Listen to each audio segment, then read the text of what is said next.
Even though she comes from a fatherless home, dropped out of school, and is poor, she's still useful as a slave. At a dining table adorned with delicious-looking steak and lobster, Ryan said this with a laugh in front of my future parents-in-law. Being introduced in such an awful way, I immediately felt embarrassed. Throughout our cohabitation, I had my doubts about Ryan's behavior, but thinking we might become husband and wife, I tolerated quite a bit. Yet, to be spoken of so terribly when introduced to my future parents-in-law? Before I could worry about what the future parents-in-law thought, they suddenly burst into laughter. What's that, some kind of joke? Ryan, making a joke like that, huh? The future parents-in-law looked at Ryan with an easygoing demeanor. What? Ryan, unable to grasp the situation, looked at his parents with surprise. My name is Julia, and I'm turning 33 this year. I've had various jobs until now, but currently, I work part-time at a restaurant. I wanted to work full-time, but since my mom fell ill a year ago, I reduced my working hours to care for her. Caring for her after work every day drains a lot of my energy. But thinking about how Mom raised me, and now it's my turn to help, I find the strength to keep going. Mom suggests going to a care facility, but I want to spend as much time with her as possible. Knowing my feelings, Mom thanks me every day with a smile. Both my restaurant job and caring for Mom are my purposes in life. I'm always ready to take on tough tasks if it means being helpful to someone. Since I was young, Mom taught me, be useful to others. That way, it'll come back to you someday. The lesson had stuck with me. True to Mom's teachings, I've always worked hard at any job. As I focused on my career, I realized I was over 30 and should start thinking about marriage. I wasn't particularly keen on marrying, but recently, Mom seemed worried about my future after she's gone. To reassure Mom, I wanted to find a wonderful person and introduce him to her. Wanting to marry, the first thing that came to mind was a dating app. It seemed trendy, often featured in the news. Marrying someone from a dating app has become quite common. I was nervous about signing up, but it turned out to be quite fun. I was surprised by the sheer number of texts I received daily. However, many seemed to be just playing around, and Ryan was probably the first one I met who was seriously looking for a marriage partner. Ryan here. Nice to meet you. I first met Ryan at a cafe. It turned out we lived nearby, and he agreed to my date proposal. Ryan, with his handsome features, left a good first impression. He was a year older than me, friendly, and I instantly liked him. Turns out he's a lawyer. I wondered why someone as popular as Ryan hadn't married yet. I hope this isn't rude, but have you ever thought about marriage? I have, but I've always prioritized work. This time, though, I'm serious. I'm really looking for a marriage partner. I'd be happy if it's someone sincere like you. Ryan, effortlessly showing his interest in me, seemed skilled at complimenting women. We enjoyed conversations about his job and past romances. Ryan had been popular since his student days. Unlike me, who had limited dating experience, he shared amusing stories about being frequently asked out. By the way, there's something I want to tell you. What is it? I shared my complex with someone who might become my partner. I actually dropped out of school, I said. I've been working as much as I can, but right now, I'm part-time at a restaurant because of taking care of Mom. If you're okay with someone like me, I'd be happy to meet up again. I had never told a first date that I dropped out of school, but I thought Ryan would listen without laughing. Ryan listened intently and nodded seriously. Is that so? You must have had tough times. But now you're working admirably. There's nothing to worry about. Ryan's words nearly brought tears to my eyes. He acknowledged me, regardless of my status or education. Feeling genuinely relieved, I felt safe. After that day, we met several times. 3 months from our first encounter, I confessed my feelings to Ryan, and we started dating. It was my first time confessing to a man, and I was incredibly nervous. But Ryan seemed like my ideal man. It wasn't about his career as a lawyer. It was how he talked to me with sincerity, treating me as an equal that made me happy. I shared my feelings with Ryan, And when Ryan said, "I like you too, Julia," I felt the utmost happiness. Ryan even mentioned considering marriage with me, so we started dating with that in mind. The thought of a future with Ryan, not just as a boyfriend, but a fiancé, excited me. I finally understood why my friends always gushed about their boyfriends. The joy of being with someone you love is irreplaceable. But at that time, I didn't know. I didn't know that my relationship with Ryan would take an unexpected turn. "All right, take care of cleaning, laundry, and cooking. I'm busy from morning till night with work." When we started dating, we talked about moving in together quickly, considering our ages. We found a suitable apartment in the city, agreeing to split the rent. Honestly, I wished Ryan, who earned more, would pay a bit more, but I didn't feel right complaining given my situation. Then came the first day of our cohabitation. I was shocked by Ryan's words. Cleaning, laundry, and cooking? Does that mean I have to do all the housework? I have to take care of Mom at night. "Of course, I'm an elite lawyer, and you're a part-time dropout. I'm busier and earn more, so it's only natural for you to handle the housework." Ryan was belittling me for my lack of education and part-time job, expecting me to do all the chores. His attitude in stark contrast to when he praised me as admirable during the confession confused me. What does this mean? Is this the real Ryan? Or is he joking? Many questions came to mind, but this didn't seem like a joke. Then Ryan must be serious. Could it be that Ryan's true nature is like this? Pretending to be solid and charming a woman, then showing his worst once he's got her? I've heard that some men change after starting a relationship, but Ryan was on another level. He pointed out my insecurities and dumped everything he found bothersome on me. "I'm off to work then. Take care of what I asked, okay?" Ryan left for work without listening to my side, plunging me from happiness to despair. Living with Ryan wasn't just about being burdened with chores.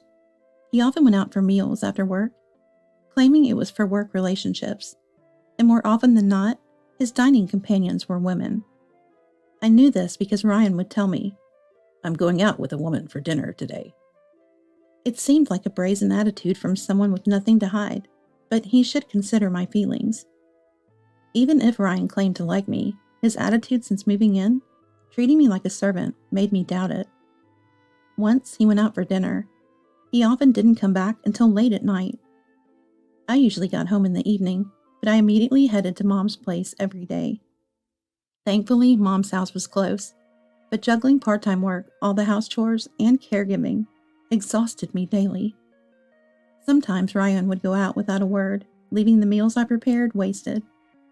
Moreover, when he came home drunk, he saw the meal I'd prepared and said, "What a waste of ingredients. Why did you even make this?"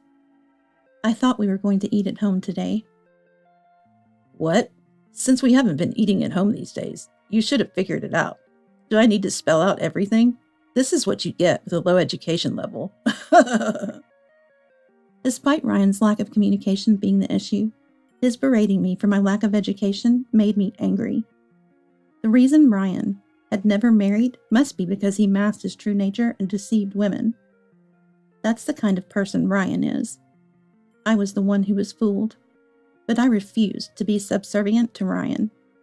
I wondered how I could get back at him. 2 months into our cohabitation, while cleaning Ryan's room, I stumbled upon his laptop screen, accidentally left open. WhatsApp was left open, and a particular message caught my eye. It seemed unread by Ryan, but with a multitude of notifications, I hesitantly opened it. This is... I was shocked by the content of the messages. As I opened more, I realized the kind of person Ryan was and felt terrified. I've stumbled upon something unbelievable. Alone in the room, I was trembling with shock and fear, so I took a photo of Ryan's laptop screen with my phone. It was the next day that Ryan invited me to my future parents-in-law's house. I wasn't in the mood after yesterday's discovery, but he had already informed his parents. Thinking it would be rude to cancel now, I decided to leave early. I was supposed to be Ryan's fiancé, but my feelings were complicated. I wondered how to convey my current feelings to Ryan and his parents as I headed to their house. Hello, Ryan has always been a great help. I greeted them immediately, but when I saw the faces of Ryan's parents, I was utterly shocked. I recognized those faces. Julia, could it be? Ryan's father, Eric, and mother, Megan, seemed eager to say something, but Ryan quickly complained of hunger, and we all headed to the table. Hey, what are you doing, Julia? You shouldn't be sitting. Get the meal ready. What? I was stunned, as were Eric and Megan. Eric and Megan were surprised. So was I.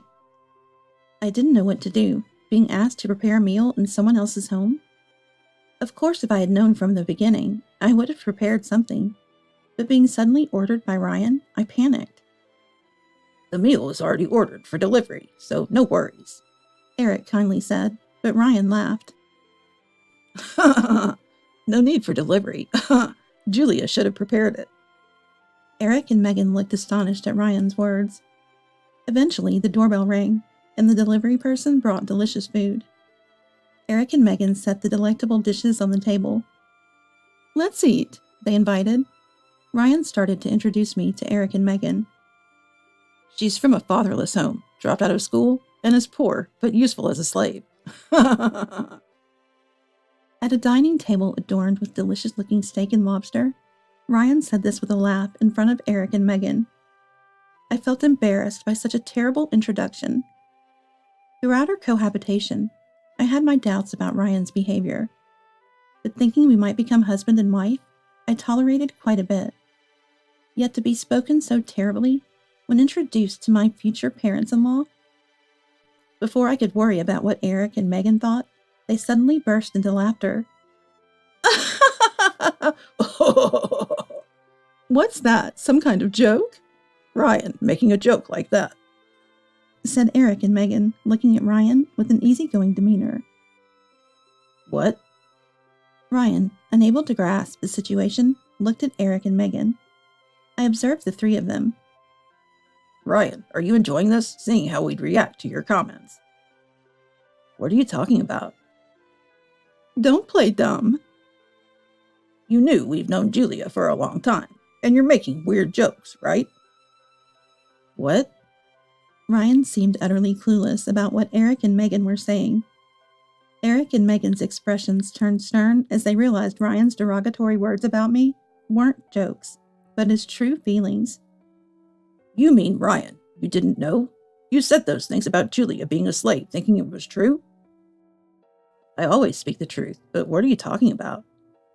It was clear that these words were the last straw. Eric and Megan's expressions grew even more severe, glaring at Ryan. We owe a lot to Julia's mom in Mexico. What? Mexico? To Julia's mom? Ryan looked at me confused. I hadn't told Ryan much about my past, so his ignorance was understandable. I decided to explain everything about my connection with Eric and Megan. When I was a student, I went to Mexico. I wanted to broaden my horizons, try working abroad. Of course, Mom objected. She said I could do it after graduating, but knowing our family's poverty, I knew we couldn't afford further education. So against Mom's wishes, I went to Mexico. Ryan's eyes widened as I revealed my sudden school dropout and moved to Mexico. Mom eventually agreed and joined me. I studied and learned Spanish, but it was tough there. However, Mexico was more tolerant of educational background than America, and I managed to find a job, working in various roles. I gradually became conversational in Spanish. Mom too learned Spanish, and we lived comfortably.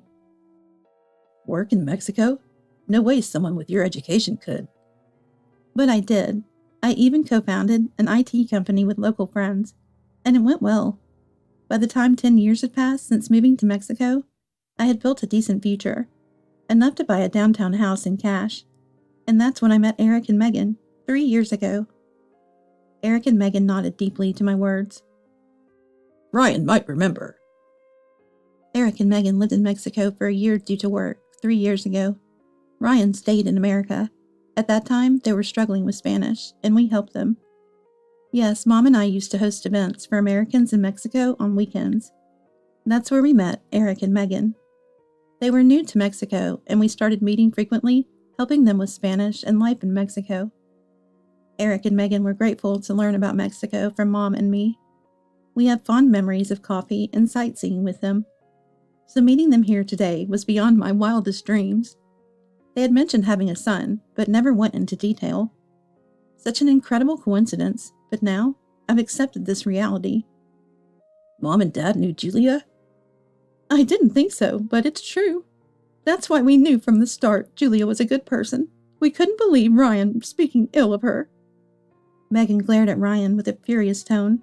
Ryan let out a gasp.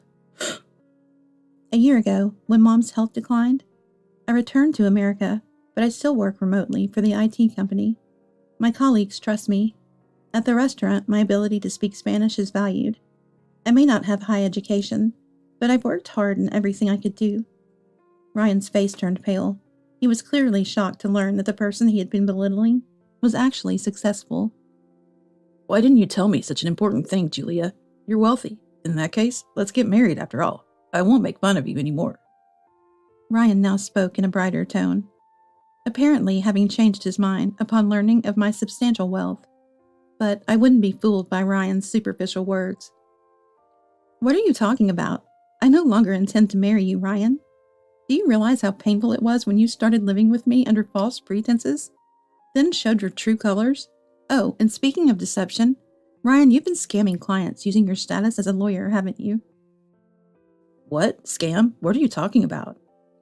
Ryan's demeanor changed drastically, becoming hostile when he realized I had no intention of marrying him. He seemed visibly shaken by the mention of fraud. I accidentally saw your laptop in your room yesterday. There were numerous complaints and messages addressed to you. I'm sorry for the snooping, but the words of the clients you charged with fraudulent fees were quite legitimate. I even have evidence. I presented the photo I had taken of Ryan's laptop screen, causing his face to contort while Eric and Megan's expressions grew even sterner. You call yourself elite, yet stoop to scamming people? You're the worst. Let me guess, you spent all your money on nightlife and got into debt? And as soon as you found out about my assets, you tried to take advantage of me. Truly despicable. Eric and Megan are such respectable people. It's a pity. Please consider my engagement with Ryan null and void. I glared at Ryan as I delivered these final words. Ryan muttered in despair. It's a lie. Eric and Megan seemed to agree with my decision. Go to the police now. Angrily telling Ryan. I'm not going to the police. What are you saying? Do you think you can deceive important clients, hurt Julia, and still find happiness? Foolish. We no longer need a son like you, Ryan. Go to the police now. Eric's shout echoed throughout the house. Stunned, Ryan eventually let out a cry and hurried out of the house. I'm so sorry about Ryan. How can we apologize? Eric and Megan looked down, apologetic. It's okay. I was deceived too. But meeting Ryan led me to you again, and for that, I am grateful. Thank you. Eric and Megan hugged me.